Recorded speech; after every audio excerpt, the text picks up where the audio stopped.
Ouvrir la session. C'est bon. Eh ben, merci beaucoup, Loïs, d'avoir accepté de faire dans un délai record cette intervention pour les mercredis du COFER. Donc, on est très heureux de t'accueillir. Loïs Bolko, tu es PHE, ça, comme tu l'as marqué, au CHU de Reims. Et puis, avec une compétence particulière dans les maladies musculaires. Tu me diras si je dis des bêtises, tu es formé à l'électromyogramme. Tout le monde va pouvoir découvrir ça prochainement dans une vidéo faite par le COFER où tu nous expliques ces spécificités-là pour essayer de convaincre le plus de gens possible de choisir cette belle spécialité. Donc, on te remercie encore et puis on te laisse pour 20-25 minutes. Et j'invite tout le monde à poser les questions dans le question-réponse ou dans la conversation au fur et à mesure pour qu'on puisse discuter après ta présentation. Eh bien, super, merci beaucoup de m'avoir invité à faire cette présentation concernant un organe qui est pour moi tout à fait rhumatologique, qui est le muscle, parce qu'on a quand même la spécialité de la locomotion, et donc le muscle est trop méconnu, et je pense qu'il gagne à être connu. Et donc le thème qui m'a été demandé, c'est l'augmentation des CPK, que faire en pratique? Donc, alors est-ce que ça passe? Tac, ça y est. Donc les CPK, qu'est-ce que c'est? C'est des enzymes qui peuvent se retrouver dans plusieurs tissus différents. On a des dimères qui sont différents en fonction du tissu atteint, et donc on a les CK-MB dans le tissu cardiaque, les CK-MM dans le tissu squelettique et les CK-BB dans le cerveau. Mais ce qu'il faut savoir, c'est que les techniques actuelles sont faites par colorimétrie et du coup, on dose tous les CPK de manière mutualisée et on n'a pas l'information sur lequel est augmenté quand on a laquelle est augmentée quand on a une augmentation des CK de manière colorimétrique. Avant, on utilisait ce qu'on appelle des électrophorèses de la créatine kinase où on pouvait vraiment quantifier chaque pic pour savoir laquelle était l'augmentation. Donc, c'était un petit peu plus pratique pour savoir si le problème venait vraiment du muscle strié squelettique. Ce que vous pouvez voir de manière globale, c'est que le CK-MM est quand même l'enzyme la plus représentée au niveau musculaire par rapport aux autres enzymes. Mais ce n'est pas la seule enzyme musculaire, donc déjà ça peut nous aider dans certains cas. En dosant d'autres enzymes, on pourra savoir si l'origine est potentiellement musculaire, avec notamment les NDH, l'aldolase qui se verra surtout dans des anomalies de la régénération musculaire, la myoglobine, la troponine T qui n'est pas du tout spécifique du cœur par rapport à la troponine I. Et ce qui est aussi méconnu, c'est que les enzymes de cytolyse hépatique, ASAT et ALAT, sont aussi des enzymes musculaires. Et dans certains cas, une augmentation chronique peut entraîner la réalisation d'une ponction biopsie hépatique alors que le problème est d'origine musculaire sans qu'il y ait de dosage des CPK. Ça s'est déjà vu, donc ça vaut le coup de connaître cette information. Et donc, pour définir ce qu'est une augmentation des CPK, il faut se baser sur un peu la courbe de Gauss normale du dosage des CPK. Et vous allez voir que ça dépend beaucoup de l'origine ethnique de votre patient. On voit que chez les patients, de manière globale, on a cet aspect-là de la courbe de Gauss. Mais si on prend l'origine ethnique des hommes et des femmes chez qui on dose des CPK, on verra que les afrodescendants auront une tendance au CPK plus élevée de par l'augmentation du nombre de fibres de type 2 au niveau de leurs muscles striés squelettiques. Et donc une augmentation des CPK chez les caucasiens versus afrodescendants seront vraiment différentes. Et une augmentation des CPK a été définie par une augmentation de plus de 1,5 fois la limite supérieure des CPK. Et donc déjà, ça, c'est très rassurant quand on voit qu'une femme caucasienne a le droit d'avoir 325 de CPK sans anomalie, les hommes caucasiens jusqu'à 500, et ça va jusqu'à 1200 chez les hommes afrodescendants. Donc tout dépend du contexte et de pour quelles raisons ont été dosés les CPK, mais déjà c'est pas franchement pathologique d'avoir des CPK entre 300 et 500 de manière globale. Deuxième chose, ces CPK peuvent être augmentés de manière physiologique. Et là je vous ai pris 3 exemples. Un exemple d'activité physique de résistance avec ce qu'on appelle la contraction concentrique ou excentrique, avec une augmentation qui évolue jusqu'à x1000 dans les 3 premiers jours, secondairement à une contraction excentrique. Mais c'est vrai aussi par la pratique du sport de balle, que ce soit basket, foot, volley, hand, football américain surtout. On a dans les 3 jours qui suivent une franche augmentation des CPK.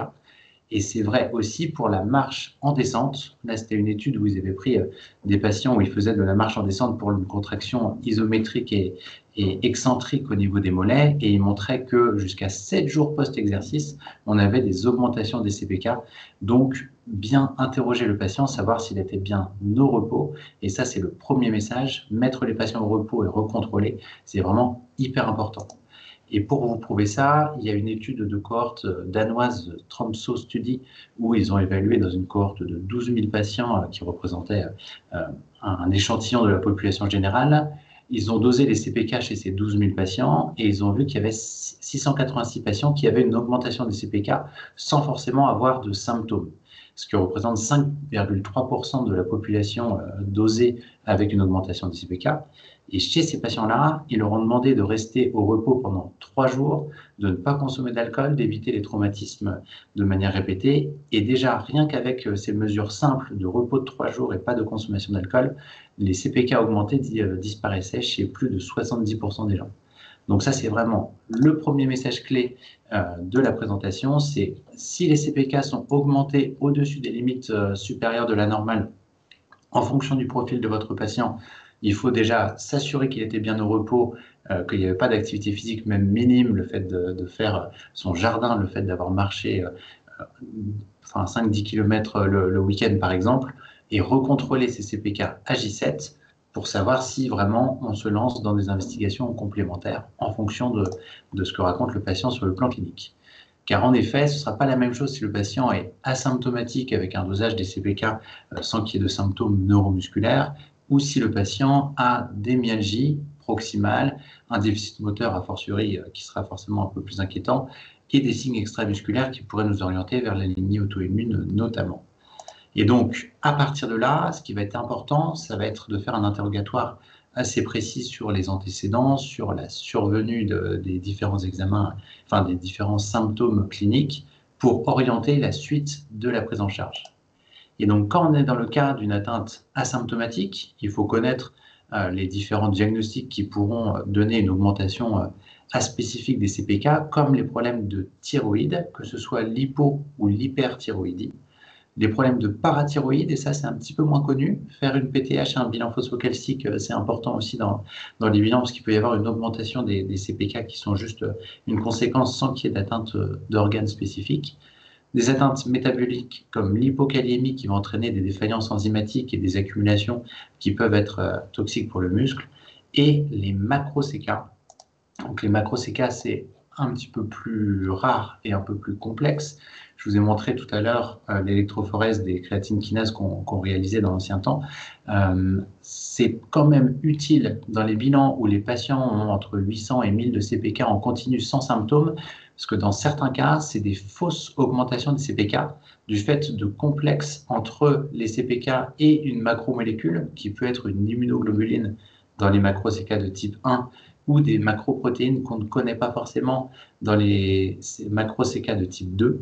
Et c'est vraiment l'électrophorèse des protéines et de la créatine kinase qui va nous permettre de savoir s'il y a ces macro-CK avant d'envisager quelque chose de plus invasif chez le patient, comme une biopsie musculaire ou un électromyogramme. Et en plus de ça, les macro-CK de type 2 peuvent être associés à des atteintes paranéoplasiques, et du coup, ça nous forcera à pousser un petit peu les investigations et de suivre un peu les patients, le cas échéant, si on ne trouve rien sur le bilan initial. Donc, retenez qu'il y a des atteintes qui peuvent être asymptomatiques dans des causes secondaires, mais aussi des causes toxiques. Et là, je l'ai mis un peu à la charnière entre l'atteinte asymptomatique et l'atteinte symptomatique, parce que, par exemple, sur l'exemple des statines, on peut avoir des vrais symptômes associés. On peut avoir aussi une augmentation des CPK uniquement biologiques sans qu'il y ait d'atteinte chez le patient. Et donc, je vous ai pris l'exemple des statines, car les statines, c'est vraiment ceux qui donnent le plus fréquemment une augmentation des enzymes musculaires et des myalgies et des symptômes qui vont être associés.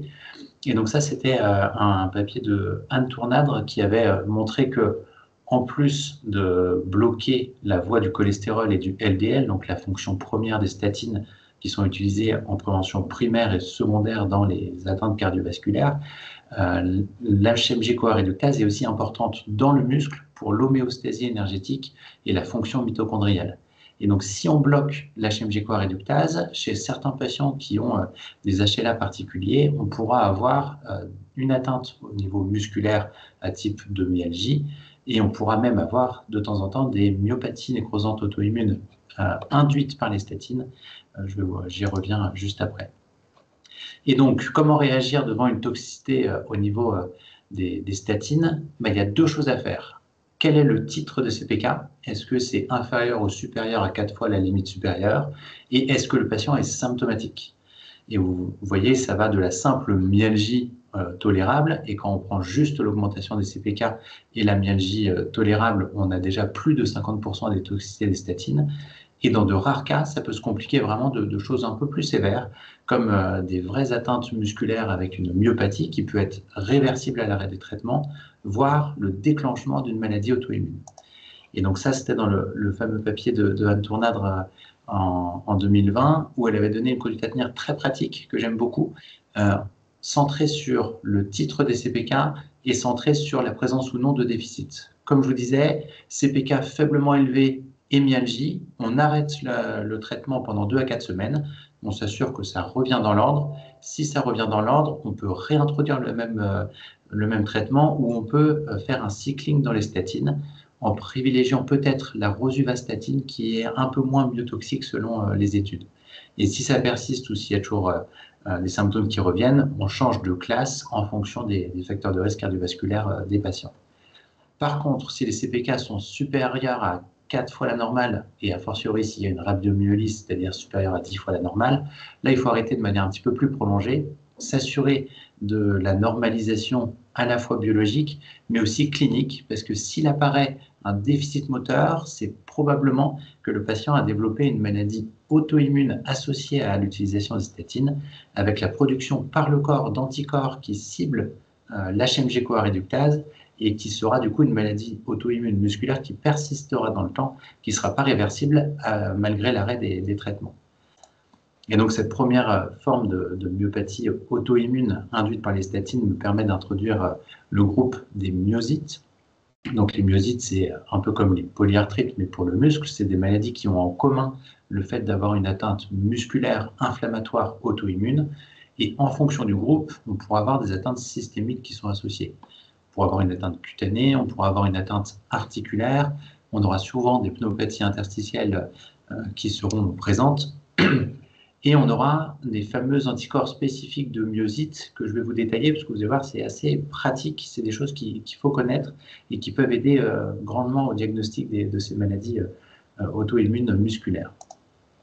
Donc pour refaire un bref historique de ces myosites, les premières classifications ont été définies par Peter et Bohan en 1975, et à ce moment-là, ils avaient classifié en 2 groupes de pathologies musculaires, les polymyosites et les dermatomyosites. Et donc ça, vous en avez peut-être entendu parler déjà dans les services, dans le cadre de votre formation, mais maintenant, il faut essayer d'éviter un peu ces termes-là, parce que pour prendre un exemple qui va vous parler, c'est comme si on mettait les patients avec une polyarthrite rhumatoïde, une spondylarthrite périphérique, un rhumatisme psoriasique, une arthropathie gouteuse, tous dans le même lot, qu'on appelait ça les polyarthrites et polyarthrites associées à un psoriasis. Vous diriez, c'est bizarre, on ne va pas les regrouper ensemble alors qu'ils n'ont pas la même physiopathologie et qu'on ne va pas les traiter de la même façon. Et ben, c'est un peu la même chose avec les myosites. Et depuis la première classification de 1975 de Peter et Bohan, de nombreux anticorps spécifiques associés à des phénotypes cliniques assez homogènes ont été définis, avec 4 grands groupes de pathologies qui en découlent: les dermatomyosites, les syndromes des antisynthétases, les myopathies nécrosantes auto-immunes et les myosites à inclusion. Et donc, dans les centres experts, en général, les classifications qui sont plutôt utilisées, c'est celle-là. On divise les myosites, qu'on appelait anciennement polymyosites, en 4 grands groupes. On a les myosites qui peuvent être restreintes aux muscles, avec une atteinte uniquement musculaire, pas de signe extramusculaire. Et là, il y a 2 formes, les myopathies nécrosantes auto-immunes et les myosites à inclusion. On a les formes un peu de chevauchement, qu'on appelle les overlaps, qui sont représentés par 2 grands groupes, que sont le syndrome des antisynthétases et les scléromyosites. Et on a les dermatomyosites qui auront une atteinte cutanée un peu au premier plan. Et donc ce schéma, il peut être un peu difficile à comprendre de prime abord, mais vous allez voir, Alain Meyer, quand il a écrit ce papier, il avait vraiment mis tous les messages clés sur cette diapo, et avec cette diapo, on a énormément d'informations une fois qu'on connaît un petit peu ces fameux anticorps spécifiques de myosite et les différentes formes cliniques. Donc, je vais y revenir un tout petit peu après, avec le premier message sur le DOT myosite, donc qui est une évaluation immunologique de la présence d'anticorps associés au myosite. Et en un seul examen, on aura tous les anticorps spécifiques des maladies musculaires qui peuvent être dosés, tous sauf un, car l'HMG-CoA réductase n'en fait pas partie. Mais quand on suspecte une maladie auto-immune du muscle, on peut faire avec une seule prescription qui s'appelle un DOT myosite ou un kit myosite en fonction des centres, le dosage de toutes les cibles antigéniques des maladies auto-immunes musculaires. Ce qu'il faut savoir, c'est que ce DOT myosite n'est pas remboursé en ville, donc demandez-le plutôt en centre hospitalier et ça coûte sinon entre 70 et 100 € si on le fait en externe. L'HMG-CoA réductase ne fait pas partie de ce groupe, donc si on a une suspicion de myosite induite par les statines, il faudra demander l'HMG-CoA réductase en parallèle. Et dans certains cas, quand on y croit vraiment mais que les anticorps sont négatifs, il faut savoir qu'il peut y avoir certains anticorps qui sont difficiles à dépister avec ces différents tests et du coup en discuter directement avec votre immunologiste pour essayer de voir s'il y a des cibles qui pourraient être autres à cibler en évaluation, en immunoprécipitation. Donc concrètement, pour vous faire très rapidement un petit peu l'aspect des différents groupes d'atteintes de type myosite, les dermatomyosites, comme leur nom l'indique, ils ont une atteinte cutanée et une atteinte musculaire. L'atteinte cutanée, elle peut être pathognomonique, avec l'érythème-liacée des paupières, avec les papules de Gautron, qui sont ces zones papuleuses de la phase d'extension des IPP et des MCP notamment. Et il y a des signes un peu moins spécifiques, avec des éruptions des zones photoexposées, comme le signe du châle, ou le signe de la manucure qu'on peut voir en haut à droite, avec des aspects un peu de mégacapillaires au niveau des doigts, du fait de la vasculopathie. C'est des maladies qui sont très vasculopathiques, avec des syndromes de Raynaud, avec vraiment une atteinte cutanée qui est associée à un pattern un peu vasculaire. L'atteinte musculaire, elle sera proximale, et ça, c'est un autre message clé. Dans les myosites, l'atteinte musculaire, elle est bilatérale, symétrique des muscles proximaux. Et quand je dis muscles proximaux, c'est vraiment deltoïdes, les trapèzes, les muscles scapulaires, et ça respecte par exemple les biceps, triceps et avant-bras. Au membre inférieur, c'est vraiment psoas, moyen fessier, grand fessier, et déjà beaucoup moins le quadriceps, et pas du tout tibial antérieur, etc. Donc c'est vraiment des muscles proximaux avec ce signe du tabouret qui peut être caractéristique. Les patients qui ont du mal à se relever de leur chaise et qui sont obligés de s'appuyer sur leurs mains pour se relever, c'est du fait de l'atteinte des muscles proximaux. Il y a parfois peu de CPK dans les dermatomyosites, avec une aldolase positive parce que c'est plus une maladie atrophiante musculaire avec une augmentation de la régénération qu'une maladie nécrosante. Il existe des formes sans atteinte musculaire, et là, c'est les différents anticorps qui peuvent être vus dans la dermatomyosite, donc c'est les petits ovales qui sont sur le côté. Et il faut savoir que dans les dermatomyosites, il y a une deuxième chose que vous devez retenir sur ce groupe, c'est qu'il y a des formes qui sont paranéoplasiques. Si on a la présence d'un anticorps anti-Tif1 gamma, on va pister le cancer tous les 6 mois pendant 3 ans, parce qu'il y a vraiment des formes qui peuvent être présentes avant le début du cancer et qui sera révélée par la suite. Donc ça doit nous garder la puce à l'oreille. Dans le deuxième groupe, je vous ai parlé des overlaps, donc des formes de chevauchement qui peuvent toucher notamment les articulations. Et donc ça, c'est des choses que vous allez forcément croiser dans le cadre de votre formation ou de votre vie future, parce qu'il y a vraiment des fois des tableaux polyarticulaires tels une polyarthrite qui sera souvent immunonégative si on ne fait pas les anticorps spécifiques de myosite. Et il y aura potentiellement des signes systémiques associés. Et la triade main de mécanicien, c'est-à-dire présence d'hyperkératose fissuraire sur le côté des mains, polyarthrite et pneumopathie interstitielle, c'est vraiment assez caractéristique des syndromes des antisynthétases. Mais Alain Meyer à Strasbourg avait fait une étude sur les formes d'antisynthétase qui débutaient d'un point de vue articulaire isolé. Ils avaient quand même 30% des gens qui commençaient par une polyarthrite immunonégative sans signe systémique, qui secondairement complétaient avec une atteinte pulmonaire interstitielle ou la présence d'un syndrome de Raynaud. Donc pensez-y, polyarthrite immunonégative avec quelques signes systémiques, il ne faut pas hésiter à pousser et demander le DOT myosite. Deuxième forme de chevauchement avec atteinte articulaire que vous pouvez croiser, c'est associé aux sclérodermies. Donc on aura une atteinte cutanée avec une sclérose du derme, péribuccale au niveau des mains, un syndrome de Raynaud qui sera presque constant dans ces cas-là, plus ou moins l'atteinte articulaire inflammatoire et les pneumopathie interstitielle, et cette atteinte musculaire qui sera proximale, bilatérale, symétrique, comme dans toutes les myosites, plus ou moins une atteinte axiale, c'est des patients qui pourront faire une tête tombante et des troubles de déglutition. Et il y a des anticorps qui peuvent être un peu plus spécifiques d'une atteinte musculaire associée à la sclérodermie. C'est le cas notamment des PMSCL et des anti-KU. Donc, c'est des choses qu'il faut demander bien spécifiquement pour pouvoir faire le diagnostic dans le cadre de ces formes systémiques. Après, dans les deux derniers groupes de myosites, c'est celles qui sont vraiment restreintes aux muscles, donc qui touchent uniquement les muscles et sans signe extramusculaire. Et donc là, on a notamment la myopathie nécrosante auto-immune, dont je vous ai déjà un peu parlé par la forme induite par les statines avec les anticorps anti-HMG coréductase. Il faut savoir qu'il y a un deuxième anticorps qui s'appelle les anti-SRP qui peuvent être retrouvés. Et là, le tableau, c'est vraiment une atteinte musculaire, mais assez sévère, avec des CPK souvent très élevés parce que c'est vraiment très nécrosant. Sans CRP, en général, ça, il faut retenir aussi, il n'y a pas de CRP dans les myosites, même si les maladies de l'inflammation, il y a très peu de CRP, hormis dans le groupe un peu d'échevauchement, que ce soit dermatomyosite, myopathie nécrosante ou myosite d'inclusion, il n'y aura jamais de CRP. Et c'est des patients qui, à la biopsie musculaire, n'auront pas vraiment d'inflammation au niveau du muscle. Normalement, myosite, ça vient de l'inflammation au niveau du muscle. Là, on aura surtout un pattern de nécrose-régénération. C'est pour ça que maintenant, on ne dit plus myosite nécrosante, mais myopathie nécrosante à médiation auto-immune, parce qu'on voit qu'il y a une activation du système immunitaire avec l'activation du CMH de classe 1, mais on n'aura pas cet infiltrat inflammatoire au niveau du muscle qui signe le terme myosite normalement. Donc, si on veut suivre la définition stricto sensu, on dit plutôt myopathie nécrosante à médiation auto-immune. Et la dernière forme de myosite qu'on peut retrouver et croiser en rhumatologie, c'est la myosite à inclusion, qui là pour le coup est un peu différente des autres, parce que c'est une myosite un peu qui correspond à un Alzheimer du muscle. C'est quelque chose qui apparaît après 65 ans, dans la majorité des cas, et qui va être asymétrique et sélective. Asymétrique parce que le côté où les patients sont latéralisés, ils auront plus de forme, parce que ça ne touche pas les muscles de leur régénération, et sélectif parce que ça va toucher de manière assez spécifique les quadriceps et les fléchisseurs profonds des doigts.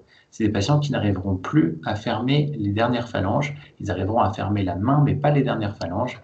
Et ils auront cette amyotrophie assez caractéristique au niveau des quadriceps qu'on appelle en bouchon de champagne. Et là, il n'y a pas vraiment d'anticorps qui peuvent être dosés en routine. Il y a des anticorps anti-CNA qui ont été retrouvés, mais c'est plutôt dans le cadre de la recherche.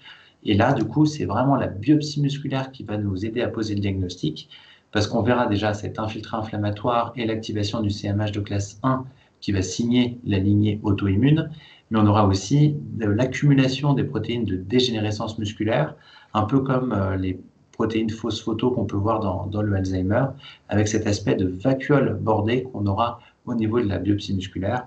Et donc, c'est assez caractéristique et pathognomonique de ces myosites. Donc, pour reprendre un petit peu l'arbre diagnostique que je vous ai proposé, dans les formes avec des myalgies, déficit moteur, signes extramusculaires, on a les causes toxiques dont on a parlé avec les statines, on a aussi les inhibiteurs du checkpoint qui peuvent donner des atteintes au niveau musculaire, on a le groupe des myosites avec toute cette apparition de signaux de la lignée auto-immune, et on peut avoir aussi deux causes que je vais un peu plus effleurer parce que c'est plus de l'ordre de la neurologie, mais juste vous montrer que ça peut exister. Et notamment, si c'est neuropathique et localisé, ça peut être quelque chose de dénervation. L'une des premières causes des crampes et des fasciculations chez les patients, c'est la dénervation. Et la sciatique peut donner des fasciculations dans la zone où il y a une dénervation. En gros, le nerf et le muscle fonctionnent ensemble. Si le nerf n'envoie pas de signaux inhibiteurs, le muscle peut se contracter comme il veut. Et donc, on a une activité de repos au niveau du muscle, localisée dans un territoire radiculaire. Donc, si on a quelque chose de bien systématisé, unilatéral, qui touche à la fois le proximal et le distal, on aura plutôt des arguments pour une cause neurologique et pas une cause musculaire inflammatoire. Et donc là, c'était un exemple de l'IRM de l'EMG d'un patient avec une sciatique qui avait vraiment des hypersignaux qui pouvaient faire signer un œdème musculaire, mais qui n'était pas en rapport avec une souffrance d'origine musculaire. On peut le voir aussi dans la sclérose latérale amyotrophique, de par l'atteinte du premier motoneurone antérieur. Et enfin, les myopathies génétiques, qui sont très nombreuses, parce qu'il y a de nombreuses anomalies génétiques qui peuvent donner des atteintes musculaires, mais dans ces cas-là, le diagnostic différentiel pourrait être fait de par la topographie, de par la survenue chez les patients des symptômes de manière beaucoup plus progressive, de par les antécédents familiaux. Et il y a aussi un diagnostic qu'il faut éliminer dans tous les cas, c'est la maladie de Pompe avec le dosage de la maltazacide, parce que c'est un dosage qui coûte pas cher du tout. Et si jamais on fait ce diagnostic, il y a un traitement substitutif qui peut traiter les patients et les guérir. Donc c'est important dans tous les dosages un peu CPK traînants, on ne sait pas trop ce que ça va être comme type de maladie, de commencer par un dosage peu coûteux de la maltazacide pour savoir si on peut mettre un traitement substitutif chez les patients. Donc là, c'est juste pour vous aider un petit peu, pour résumer un peu ce que j'ai dit, la différence entre myosite et myopathie d'ordre plus génétique. Les antécédents peuvent nous orienter s'il y a des myopathies dans la lignée supérieure pour des formes autosomiques dominantes ou récessives si c'est de la fratrie. La survenue, est-ce que c'est rapide ou est-ce que c'est lent? La topographie qui, dans les myosites, sera presque toujours proximale sans atteinte faciale, alors que dans les myopathies génétiques, on pourra avoir du proximal, du distal associé. Les signes extramusculaires de la lignée auto-immune, la présence de ces anticorps spécifiques de myosite et l'EMG et l'IRM qui nous aideront surtout à l'évaluation topographique de ces patients. Donc pour conclure, en gros, les messages clés de cette présentation, c'est que dans un premier temps, il faut confirmer l'augmentation de ces CPK en fonction du patient que vous avez devant vous et en fonction de s'il était vraiment mis au repos avant de faire ce dosage. Donc n'oubliez pas, 7 jours de repos, c'est le mieux. Éliminer les étiologies non musculaires chez les patients qui, bien sûr, n'ont pas de déficit moteur ou de choses où on a l'impression qu'on s'oriente vers une maladie musculaire. Et n'hésitez pas à doser les autres enzymes musculaires pour voir si tout évolue dans le même sens. Si on a une augmentation aussi des LDH, des ASAT, on se dira peut-être, bon, il y a quand même quelque chose à faire par la suite. Et après, c'est vraiment l'interrogatoire, la topographie de l'atteinte et les signes extramusculaires qui vont nous orienter plutôt vers la lignée auto-immune avec l'intérêt du DOT myosite et des HMG-CoA réductases, la maltazacide pour la maladie de Pompe qu'il faut éliminer en premier. Et si on n'a pas tout ça, on va plutôt vers la démarche diagnostique avec EMG, IRM, plus ou moins biopsie pour l'orientation topographique et orienter comment faire la biopsie. Je vous remercie de votre attention. J'ai parlé un peu vite. N'hésitez pas si vous avez des questions. Merci Loïs. Je pense que c'était très très clair. Pour l'instant, je n'ai pas encore vu de questions. Alors moi, j'en ai plein s'il y a besoin. La première question, peut-être, c'est que j'ai vu que tu citais un anticorps pour les myosites à inclusion. Alors moi, c'est quelques années que je ne me suis pas intéressé à la question, mais à l'époque, j'avais appris qu'il n'y avait pas d'anticorps. Dans quelle proportion ça couvre quelle proportion de myosites à inclusion? Et est-ce qu'il est inclus dans les dots myosites classiques? Eh ben, malheureusement, il n'est pas inclus dans les dots myosites classiques. Il est vraiment un peu de l'ordre de la recherche et ça représente à peu près 50% des myosites à inclusion, mais ce n'est pas un anticorps qui est très spécifique. On peut le retrouver aussi un petit peu dans la sclérodermie. Il y a plusieurs choses qui peuvent faire positiver cet anticorps. Donc, vu qu'il n'est pas très spécifique, il n'est pas inclus dans les dots commerciaux, mais quand il est présent dans les myosites à inclusion, il peut avoir une idée pronostique avec des patients qui se dégraderont un petit peu plus vite, qui perdront la marche un peu plus rapidement que les autres. Et donc, c'est utilisé dans les centres experts pour, on va dire, un peu évaluer le patient quand on est sûr que c'est une myosite à inclusion. C'est quand on est sûr, donc ça ne remplace pas la biopsie, quoi. Non, non, non. Et de manière globale, les anticorps, un anticorps spécifique avec une atteinte caractéristique, ça peut remplacer la biopsie. Mais comme je vous ai dit, il n'y a que 60% d'anticorps positifs dans le groupe des myosites, donc il y a quand même 40% des patients où on va quand même à la biopsie musculaire de manière certaine pour classifier un peu les patients. Et même dans certains cas où on a des anticorps quand ce n'est pas caractéristique, on va aller faire la biopsie pour comprendre un petit peu les choses. J'imagine qu'un syndrome des antisynthétases où tu as des symptômes vraiment caractéristiques et puis la présence d'un anti-JO1 ou PL7, tu t'épargnes la biopsie. Non, non, non, on ne fait pas la biopsie à visée diagnostique, c'est plutôt On le fait quand même encore un petit peu à visée de recherche, mais c'est vrai qu'à visée diagnostic, on épargne tout à fait la biopsie dans ces cas-là. Alors, une petite question dans le chat de Alicia Moulet. Bonjour, on parle de CPK et de statine. Qu'en est-il des fibrates? Faut-il avoir la même attitude en cas d'élévation des CPK sous fibrate? Alors, pour les fibrates, il n'y a pas de déclenchement de maladie auto-immune potentielle. Donc déjà, ça retire un peu la partie grave et persistante de l'augmentation des CPK. Par contre, ça arrive d'avoir des myalgies sous fibrate. Et du coup, c'est l'attitude un peu pragmatique. S'il y a une augmentation des CPK et des myalgies, on arrête, on essaie de reprendre avec un petit peu de recul. Si ça persiste, il vaut mieux switcher. Et du coup, maintenant, c'est vraiment, je pense, l'avenir avec les inhibiteurs des PCSK9, qui sont des anticorps monoclonaux qui vont cibler le LDL.